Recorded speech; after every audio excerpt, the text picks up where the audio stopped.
Welcome to Bring It Home, the show about American reindustrialization, the manufacturing renaissance, and all things reshoring. I'm your host, JP Hampstead. Really excited about our show today with one of my good friends, Jason Roberts, Senior Vice President of Digital Enablement at Mode Global. We're going to talk about freight, we're going to talk about freight brokerages, 3PLs, and especially rooted in the history of the freight scene in Chattanooga and talk about sort of how all the freight brokerages in Chattanooga got their start, their sort of lines of descent, both in terms of like founding personnel, their business models. And basically, this episode is going to be a great window into the world of the people who move things across America's highways. So stay tuned. Welcome back to the Scenic City, everybody. It's time for the Future of Freight Festival 2025 edition. And this year, we've got some surprises up our sleeve. You're going to join us in Chattanooga at the end of October. We're still going to have everything you love about F3, the speakers, the fun, the incredible atmosphere. But this year, we're dropping you in the heart of Chattanooga. We're taking you to the historic Chattanooga Choo Choo. We're going to have our live music at the Signal this year once again. We're going to give you the experience that you can only get from a FreightWaves event. Go to live.freightwaves.com, get your tickets. We'll see you in October. You don't want to miss it. All right, welcome back, everyone. I'm here with Jason Roberts, Senior Vice President of Digital Enablement at Mode Global. Jason, welcome to the show.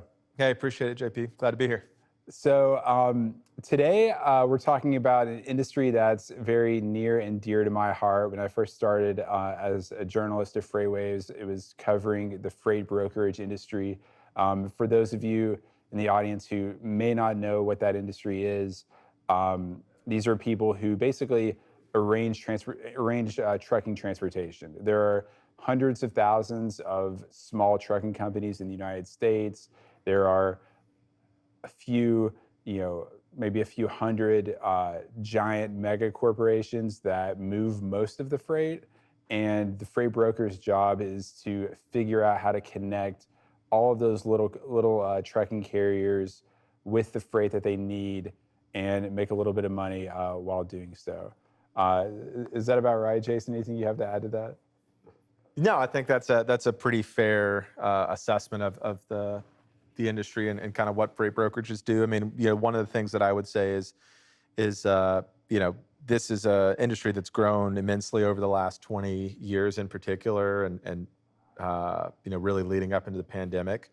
It's probably a $115, $120 billion industry that's largely invisible to people who aren't involved in transportation.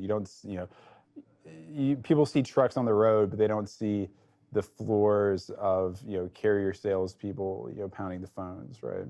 Yeah, I would agree with that. If you know, you know. Yeah, right.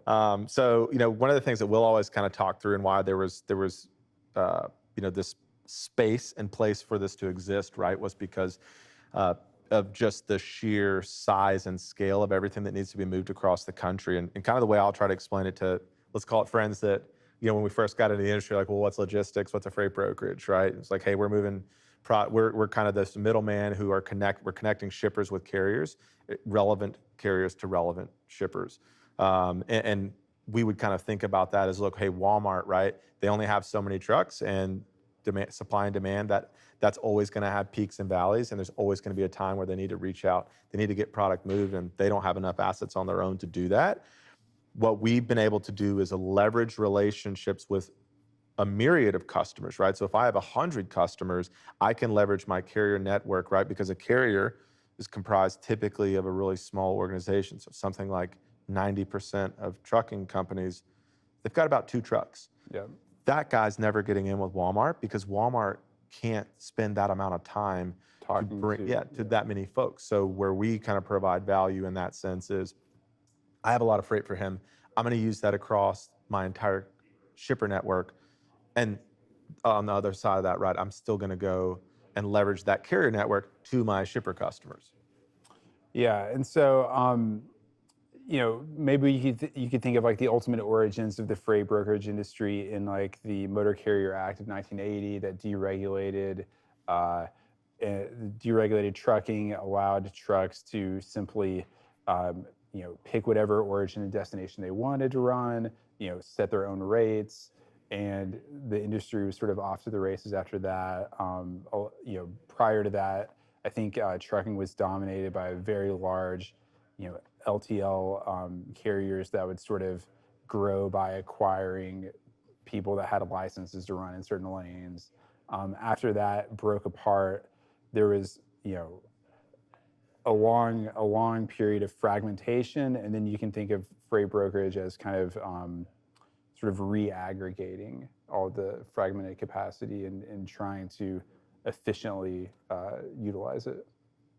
Yeah, I think it's a great way to articulate that, right? We kind of think about it from just the total addressable market, right? So I would tell any broker or any person when I'm kind of describing the opportunity, right, is that every single thing that's in this room, right, the carpet, the chairs, the lights, the walls, the windows, right, all of those are 15 different manufacturers that make those. Each of those are in a different industry vertical, and all of them have multiple manufacturers that are coming from different points in the United States, and so there's this incredible parity between all of the different products that we move every day. And so from a brokerage standpoint, again, the benefit there is that there's never a threat of some significant ownership by one person, right? Even the largest provider in the country has maybe 2 or 3% of the market share. So it's really evenly distributed and what I would call a democratized industry. That's great. So tell us a little bit about Mode Global and where that company sits in this landscape. Sure. So Mode Global is, let's call us a top 10 brokerage in the country. We do a little shy of $3 billion in gross revenue. That's split across a few different modalities. The primary being over the road, so truckload freight is taking up $1 billion plus of that. Just under $1 billion we also run via rail. So we're uniquely positioned in the marketplace because of our presence on both of those modalities.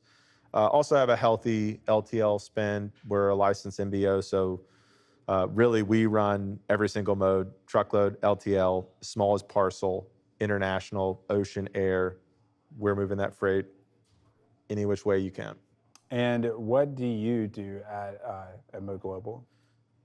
So my role is the SVP of Digital Enablement, which could mean so many things, Yes. and it does.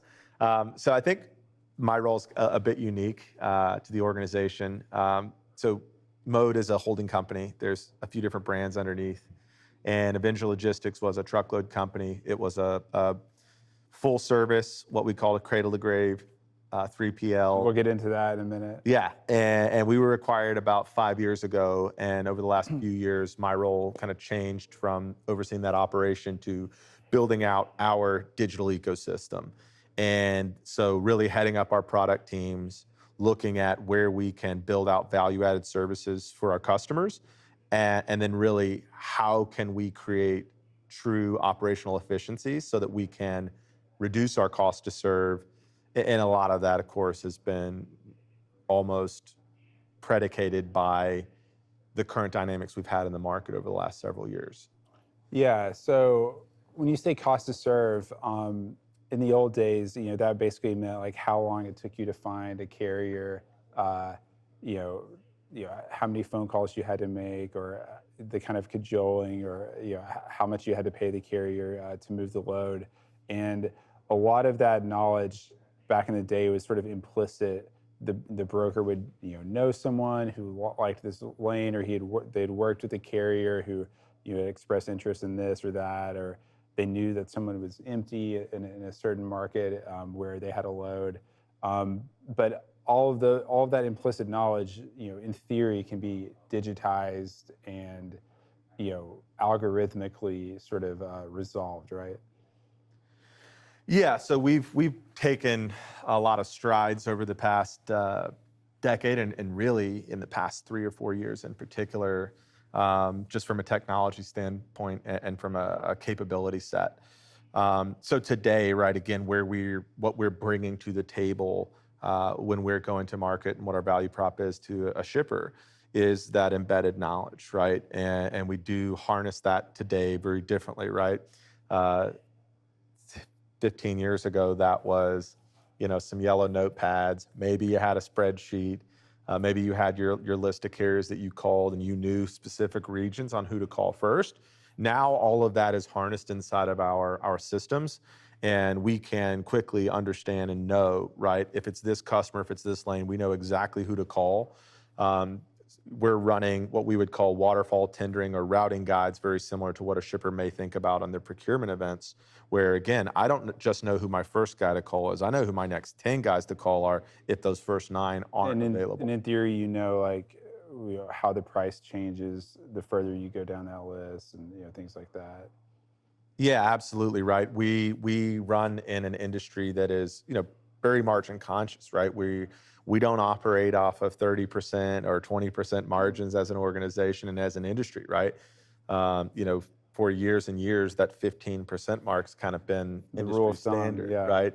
And if you're above that, you're doing a really great job. And if you're below that, maybe you're not.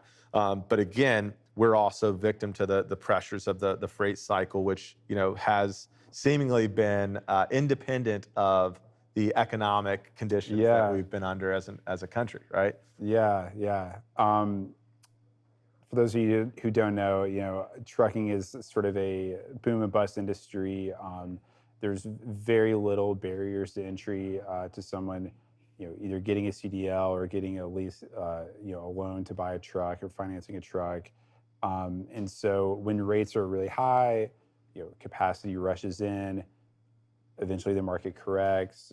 Rates can crash and get very low, and we have these cycles, and that's sort of normal, and it can operate independently from the economic cycle or the business cycle.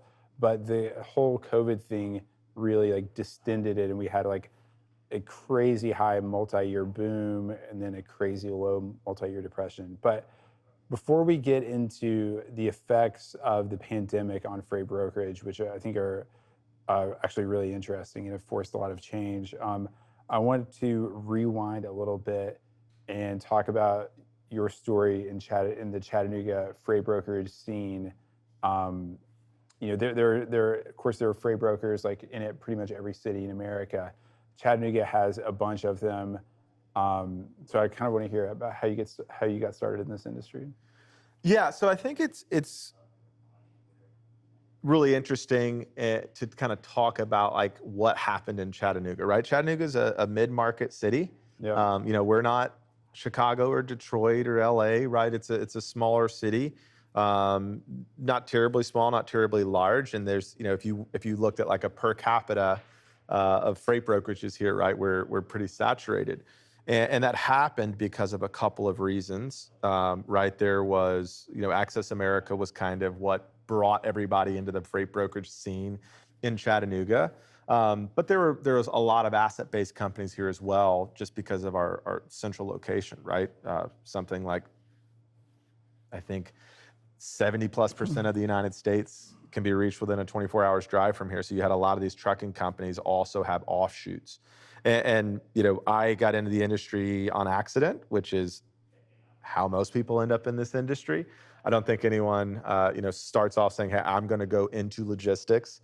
UT has a good supply chain program, but that's really more centered around solving supply chain problems at a manufacturer level. Right. I had someone who said, hey, look, we were at Enterprise at the time. Really great corporate structure there, really aggressive sales plan that teaches people how to sell. And somebody had left there to go to Access America, which is this brokerage in Chattanooga, said, hey, you should come try this out. You're going to be good at it. We can make good money doing this. Let's start there, right? And then... What year is this? This is 2010, 11, something. Okay. Yeah, 2010, I think. So a few years before the sale to Coyote. Yeah, so Coyote hasn't, right now Access is the game in town. Yeah. There's not really anything else happening. Obviously, a few years later, Access, they did really well in Chattanooga. They do even better in Minneapolis, right? Which there's a couple other big players there as well. Once they sold to Coyote, when that happens, splintering happens, people leave, they go open up their own outfits. So this is 2014? Yeah, 2014 they sell. By 2015, there's at least a half dozen other brokerages in Chattanooga. They start building out. Then you also start seeing this conversion of asset-based companies. So your bigger players, even the guys that have 10,000 trucks plus, they start understanding and seeing the value in having a brokerage arm.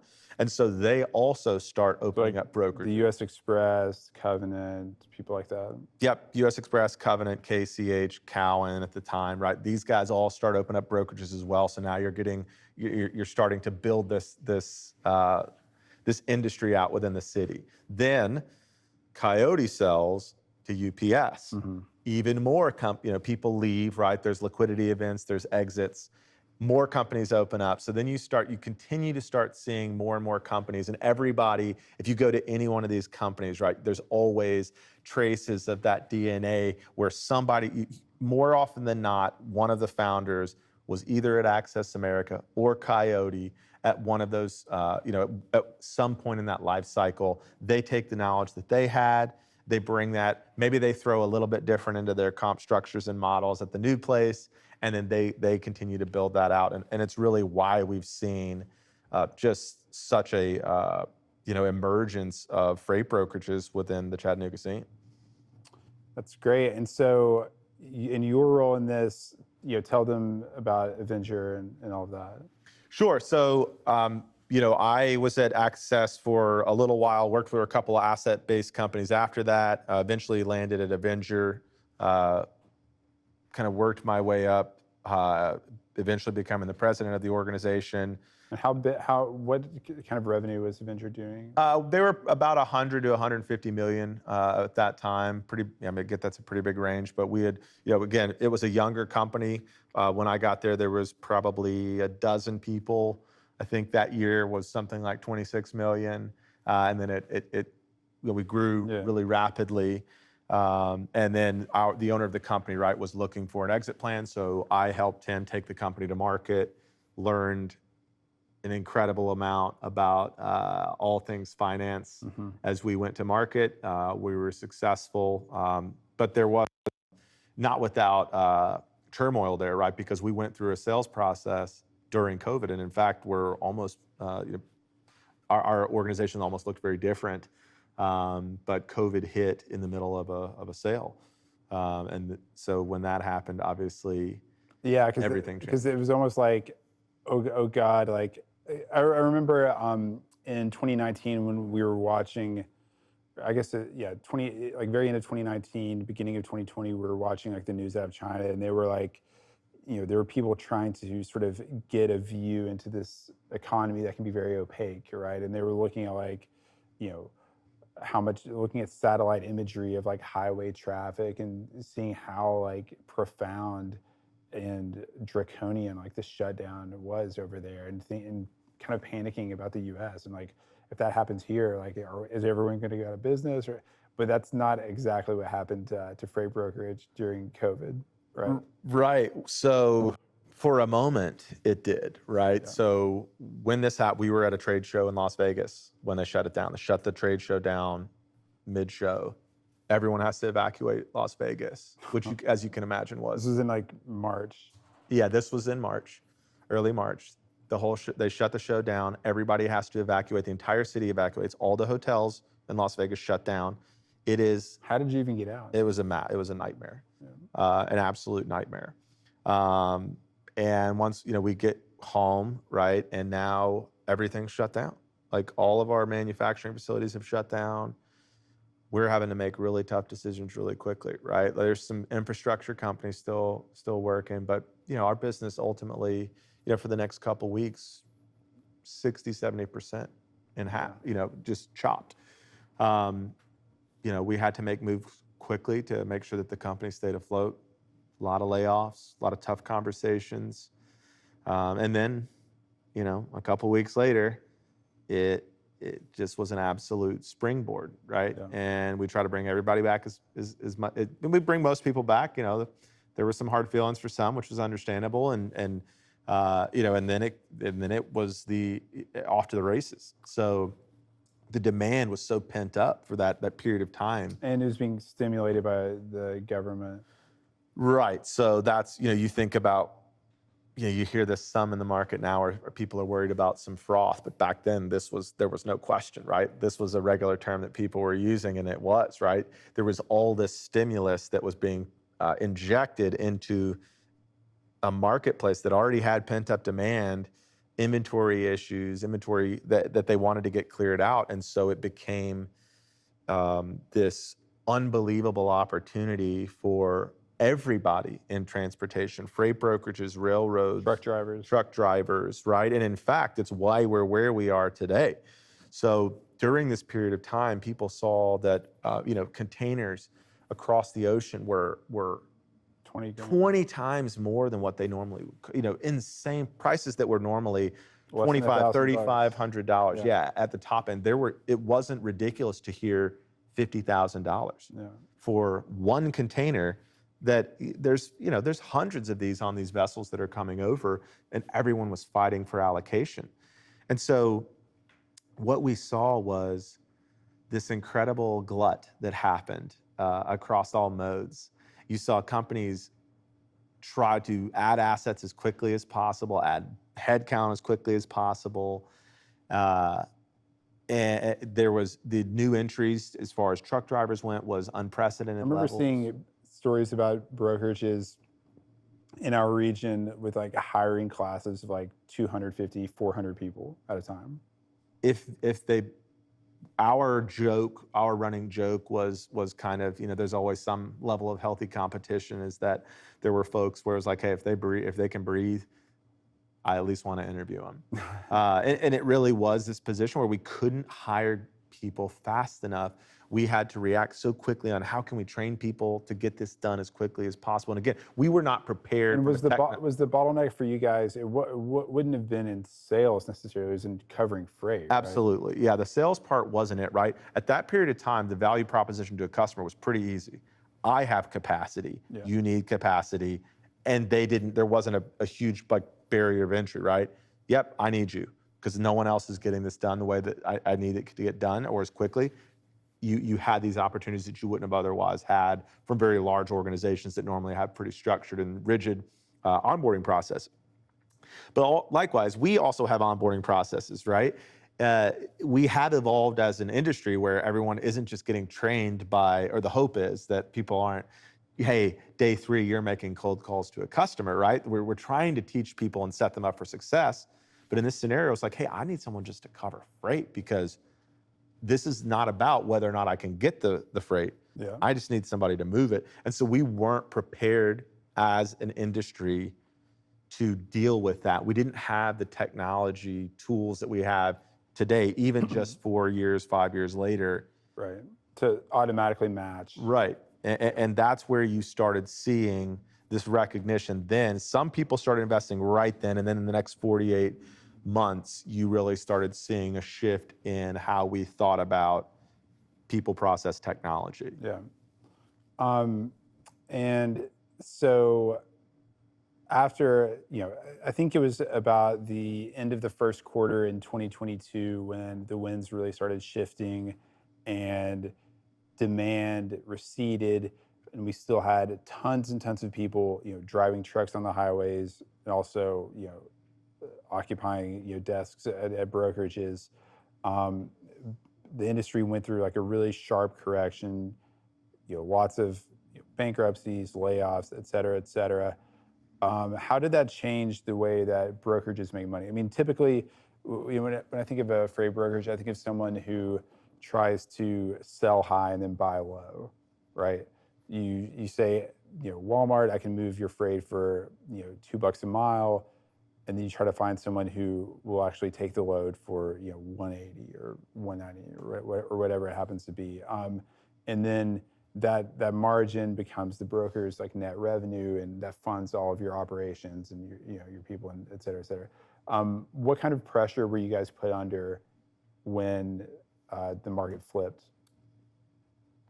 Well, look, I mean, there's no sugarcoating the sharp reversal, right? Your comps looked pretty bad for quite some No, time. comps especially, Right, and at least on our side, right, we're PE backed and have that benefit in this case versus a publicly traded company where, again, it's like those comps were tough, right? You went from this world that like, hey, we all knew this wasn't real life, and I hope everyone made money doing this, and I do mean everybody, right? Because mistakes were made across the board, and we felt the pain of that throughout the industry. I think that look, the reality is the way we make money hasn't changed. It's that little middle piece, and the other challenge and pressure that's come, right, is with that surplus of capacity.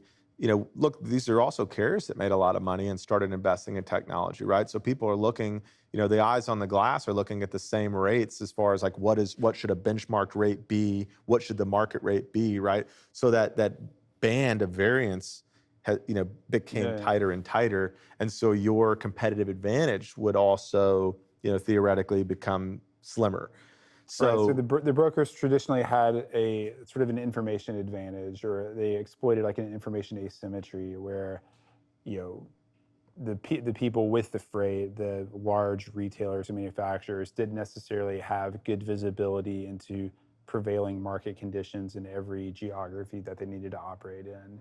But the brokers talking to the carriers every day did know what the rates were going for, and they could, and so their job was to sort of live inside of that bid-ask kind of spread and make money that way. But with the proliferation of like market data, other kinds of sort of next gen like load boards and marketplaces, that market became much more transparent, and brokers had to continue adapting. Yeah, and to be clear, right, I think that there may have been at some point some sort of perception, right, that brokers are scalping, and certainly not the case, right? Again, that margin of profit or loss is thin. Yeah. So absolutely, there was opportunity, right, where you're closer to the pulse of the true daily market that a customer may not be, because they're looking at it from a 30,000-foot view versus a tactical person, right? Absolutely, that was the case for periods of time. Now that there is this transparency, the value proposition has to shift away from capacity to, okay, what else are you doing for me? Particularly in a market where, again, we've seen an oversupply, right? Today, we will not It's not hard to find a truck. Right, we will not get enough demand in the marketplace to satisfy the amount of supply that we have for just assets on the road today. Yeah. And so we've thought about, okay, now that value proposition has to shift away from capacity, and I have to be able to be solutions oriented. I need to be able to bring value added services to my customers. I need them to see what we see, right? Because we do have that tactical view. And so so give me an example of what that means for some truckload shipment. So I would look at it not just with some truckload shipment. I think it's fine to look at it from that view, but I want to take a customer's network, for example. One of the things that we'll do now is we'll take a customer's data, right? Something very similar to what they would send out for an RFP, for example. So all of their origin destination pairs, the amount of volume they're doing, even down to like what commodities or at least equipment types that they're required. Yeah. So what equipment did you haul it on? What was the weight? How often did you run it? Right. These are things that customers are typically sending out at least once a year anyway, when they're trying to get bids from carriers or brokerages. And what we'll do is we'll layer that up against our own network. We'll take the same period of time. So if it was 90 days of data or a year's worth of data, we'll show that to a customer, get on a call and say, look, here's all the insights we have, right? We want to be transparent with you. There's areas where we're buying better than you because of our buying power. There's areas where you're buying better than us. There's areas where we're sending trucks every day to drop off in your origin and they're empty. Right. Maybe a customer we have relationships with this carrier. They'll be much cheaper coming out. So a great scenario, right? We were on a call with a customer who has a lane that's going from Washington to Colorado, right? There's a certain time of year where that's a really good lane. And then there's a period of time where that's a really hard lane. Think the winter time. These drivers have to put chains on their tires just to even go down the highways because of all the weather events that happen. But what we were able to uncover with that customer, exactly what you're saying, hey, you're Washington, Colorado. I have people coming out of Colorado regularly. I can marry both of these lanes up and I can save you, let's call it 20%, right? Because we're showing them the data and we're being transparent about how we're doing it. So what we've tried to do is kind of remove the sheath from we don't want it to be a secret to our customers, like how we're procuring carriers. We're fine with showing them that. In fact, it is our selling point. Hey, your network is your network. You're tethered to your network because you only have so many distribution centers, right? Like that's where they're going to be. You don't have the ability that I have, which is I can take your network and I can take customer B's network and customer C's network, and I can align them. See all the overlap. Yeah, and show where there's opportunity to optimize. And we'll take it a step further too, right? We've got customers today where we have both the raw product and the end product together. And so we can have those strategic conversations with both customers together. And we'll have a joint conversation to say, hey, look at what we can do with this. One of you needs to own this lane fully. And we'll take it from cradle to grave for you and create real opportunity. So thanks, Jason. That's a really good example of how, the sort of changing market dynamics after the pandemic forced brokerages to change the way that they sell and create value for their customers. But there are also, the recession, created other stresses internal to the brokerage, right? I've never been a freight broker, but from what I understand, they're typically paid fairly low salaries, and they make most of their money on commissions based on their margin that they generate. Now, when rates crashed, when shippers no longer had difficulty finding capacity, a lot of people might have gone from making, say, $100,000 a year to like $45,000 a year, or whatever the case may be. How did the post-pandemic recession change the way brokerages had to compensate their employees? Really great question, and I think one, it's interesting if you follow the kind of footprints of brokerages across the country. They all typically follow pretty similar compensation models, and it's almost always depending on what their origin was, right? So the Chicago, you had American backhaulers and this Chicago model that people call, right, the split model with carrier sales, customer sales, where there was some sort of draw plus commission. So the draw for an organization was, hey, I'm paying for this seat, this body in that seat. They're paying for themselves plus a commission. Access America, the Chattanooga region, right, kind of adopted a split between this compensation model that you referred to in that split model. If you go out west, right, they're more traditionally following what freight forwarders did, which is natural, right, because a lot of that's where they originated from in Cali and in the Pacific Northwest. But so I think that's interesting to follow, right, that everybody has like these similar but different. Yeah, we were talking about it almost like the genetic code of a brokerage, and whatever their ancestors were, they sort of carry, either the business model or certain processes or compensation. Yeah. So as these continued pressures have mounted, right, you start thinking differently about what makes sense for a brokerage, right? Is a cradle-to-grave model the best model? I mean, it works really well when you're building a customer up because of that touch and that service, but at scale, that doesn't work, right? You can't move 3,500 shipments with somebody touching so many pieces of the life cycle of a load, right? So what we found was that you have, it's all of it, right?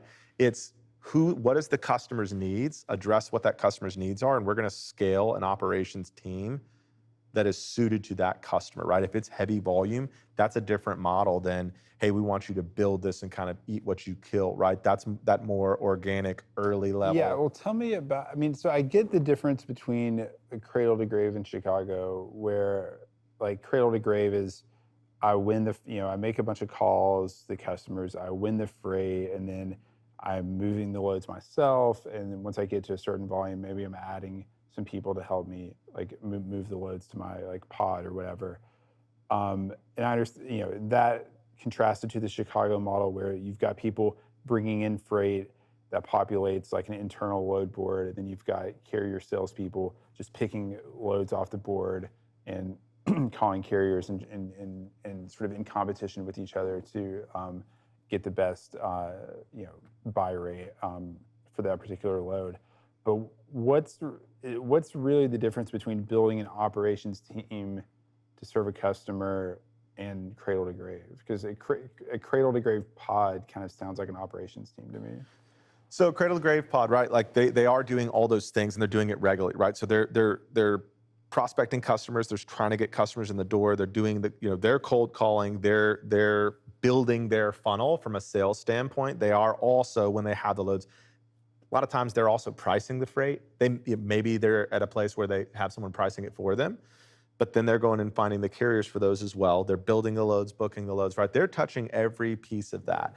Versus when you're building an operations team for a specific customer, right? Everybody on that team may have a specific role for that customer, right? I see. Some person, maybe they're just handling appointment scheduling and track and trace. So they're making sure, right, the load's where they said it was. There's no issues. They're the ones that are building that piece. Maybe someone else is keeping up with trailer pools, right? Like for us, we put drop trailers in place for shippers and receivers all over the country. Obviously, someone's got to manage that. Very operationally intensive. Yeah, absolutely. A lot of manpower that's required to do that efficiently. And so that's where we think about that, right? So instead of like a group of like generalists all kind of working for a guy, essentially working for a sales guy who may have multiple customers, we've got operations teams focused on one customer maybe, and then it's a group of specialists. That's right. Got it. And again, we at scale, right? There's different phases of development and kind of where you're at with each of those customers, and we try to think about that as there's different levels, and we're going to address that with a different model depending on what that looks like. And that's really, to my understanding, like there are a lot of brokerages who, maybe before the recession we're talking about, really thrived on like spot freight in different situations. But to scale a contracted business with, big sophisticated shippers, you almost have to have an operations team to make sure that you're like, getting the scores that these are companies that are like sort of ranking all their transportation providers by performance weekly or monthly, right? Yeah. So look, there's only a few companies that come to mind that have been able to scale without doing that, and it's I can count those on one hand.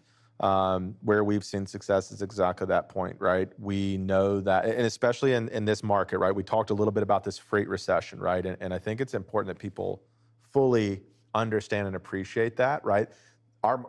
The economic market, right? We've continued to still hit higher highs despite all of the volatility and uncertainty, and it's talk of recessions, but those haven't really happened.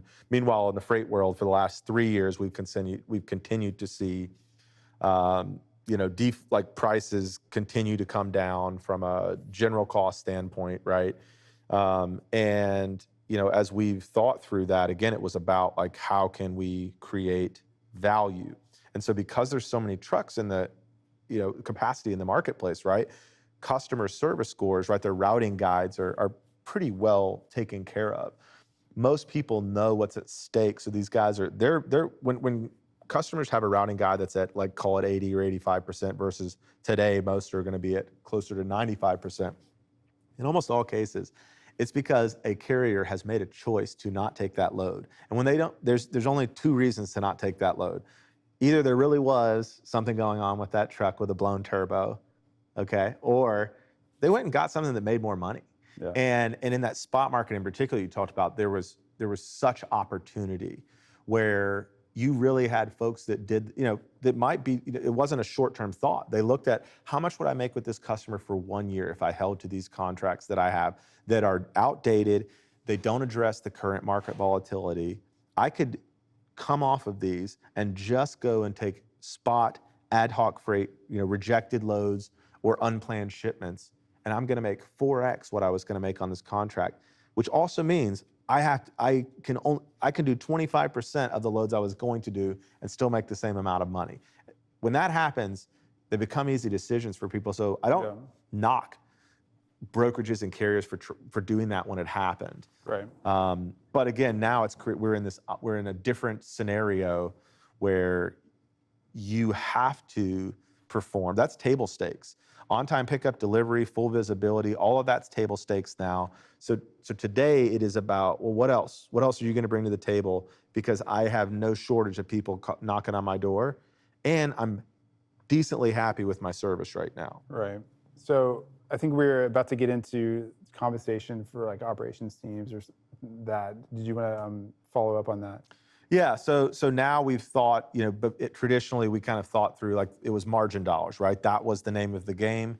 And traditionally that was it for 10, 15 years, right? Now you try to think through, okay, well, there's not a lot of room to play with on that side of the market today. And, anyway. and for our most important customer, do we really want to incentivize people to find the absolute cheapest truck? Like, is that actually what we want them to do?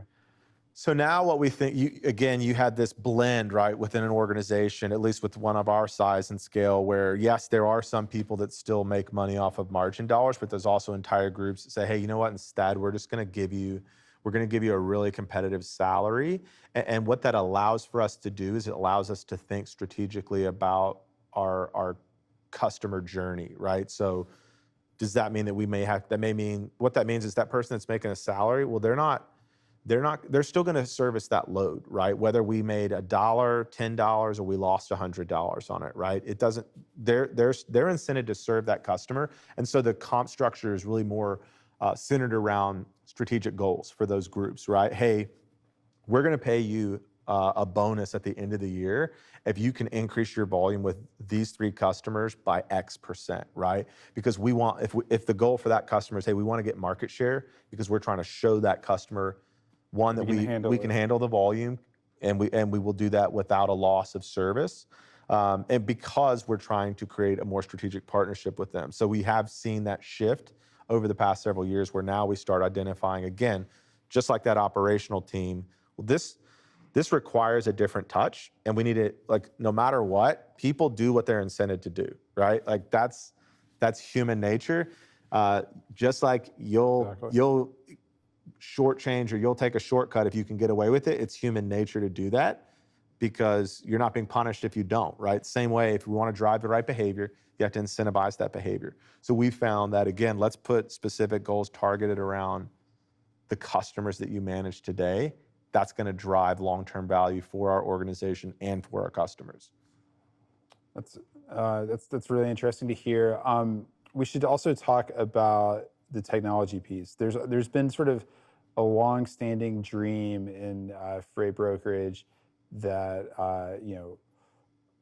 loads could be priced algorithmically, loads could be matched to carriers algorithmically, tracking and visibility could be provided to the customer automatically. Companies have raised a lot of money on that promise. They've also gone bankrupt when it didn't work out. What's the state of like brokerage and logistics technology today? What are the kinds of vendors and applications that you're looking at? Look, I think most that are in the industry know that transportation in particular is kind of slow to adopt, right? It's slow to adopt, but it's also like just teeming with edge cases. Absolutely, right. The reality is, for any transportation organization, right, is that, especially for someone who comes from the outside and steps in, there's always this belief that, hey, this is pretty, you're moving cans, you're moving trucks, like this can't be that complex, right? But I think the reality is, for anybody that comes into the industry, they realize pretty quickly just how nuanced our businesses are, right? And I think that's a really good call out on the edge cases, right? But generally speaking, slower to adopt. But we've seen in the last several years, number one, I've never seen something like AI get commoditized so quickly. I've never seen anything get commoditized so quickly. But I've also never seen us flock towards something so quickly, right? I think, look, we see that on the news all the time. Everyone does, right? A lot of companies are spending money building out infrastructure for these, but a lot of those haven't actually yielded real dollars yet. What we're seeing in our industry is that not only are people flocking to it, but we have real use cases today. That dream you just spoke about, lots of that's happening right now. The rates that we provide for customers today and the rates that we use to negotiate a lot of our carriers and some of our digital ecosystem, it's exactly what you're talking about. It's a predictive rating algorithm that we built over a couple of years, and it works. We know that's what we're going to end up paying a carrier with a very small margins of error, small enough that these are all very manageable. We have systems in place where we do have logic that sends specific lanes, specific rates to specific carriers. We have scenarios today where we have a load that hits our system from a customer through EDI, right? It comes from their TMS into our platform. The load gets saved, it goes straight to a carrier. The carrier, we have carriers that accepts it, or we also have carriers that are automatically accepting that as well. We have entire scenarios where that load that we bid, and we have loads where customers have bid boards, and we're using that same algorithm to bid on that freight. So we have scenarios where we're bidding on the freight autonomously. It's coming into our system electronically. It's being automatically sent to the carriers, and they're automatically accepting it without somebody touching that. And that's not it's not all of our freight, but it's a significant amount now. It's a meaningful number that. And is it just limited to like what you might think of as like generic like dry van that's no, again, this is or can you do like multi-stop, flatbed, refrigerated, right? High value, hazmat, right? Like we've tried to each of those boards is kind of bespoke to the carriers that should look at that freight, right? And so it's not just like these are all carriers that are that are vetted. They're specifically brought into this platform because they are our upper tier carriers. And we feel confident enough that if they take if the load matches to them, we are very comfortable with it. And then, the other piece of that, right, is now it's the workflow piece, right? Agentic AI is becoming a reality so you guys are already using agents to do what? So today, again, this is smaller scale, right? This is POC, but we have agents today that are, they're taking phone calls from carriers that are calling in on our freight. They're negotiating on our behalf based off of rule sets that we've put in place. Voice agents? Yeah, these are voice agents. And again, with any of this, right, there's, you break it up. Do they like yell and scream at the carriers too? No yelling, no cussing. There is, but I can tell you it's very conversational and pretty tough to tell that it's whether or not it's an agent or a person on the back side of that phone. Today we're transferring that off to a person, but in short order, we'll be very comfortable with that load being fully booked.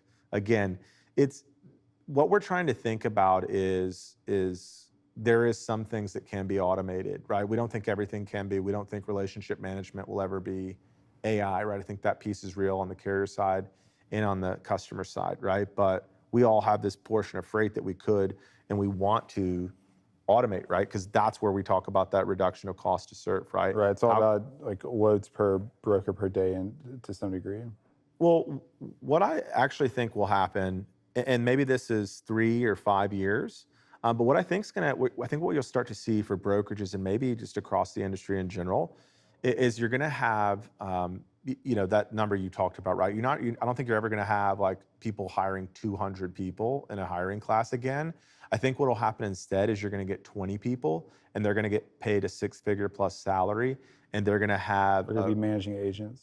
Yeah, they're either going to have tech, product, operations background, and ideally a little bit of all of those, so that they understand the tribal knowledge that's needed to deal with the edge cases and nuances that are a part of our everyday operation. But they'll also be savvy enough to build workflows for themselves, and I think kind of most importantly, right?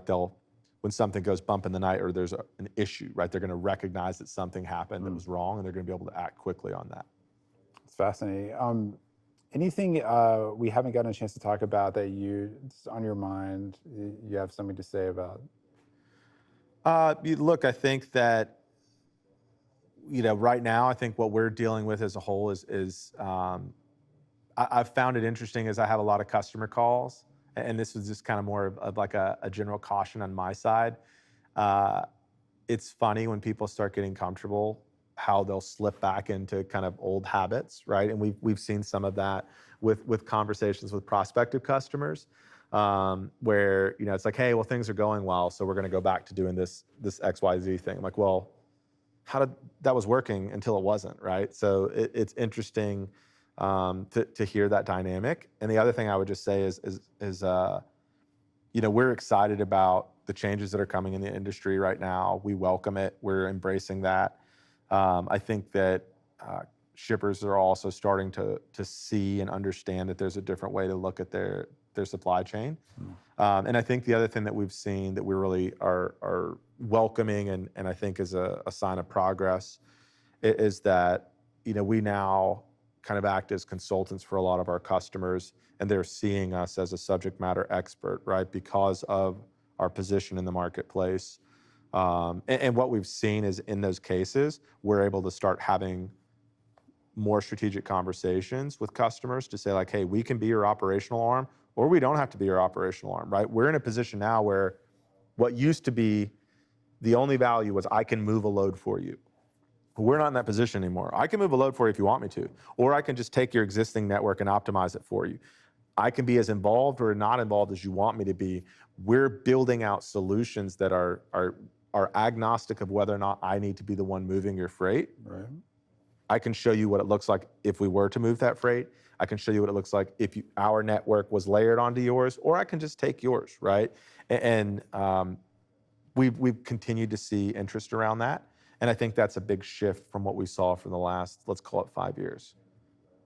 Awesome. Jason, thanks so much for coming on the show. That'll do it for this episode of Bring It Home. You can find us at bringithome.us. Catch us on YouTube, X, Apple Podcasts, all of your favorite platforms to listen in. And stay tuned. We'll be back in a couple weeks.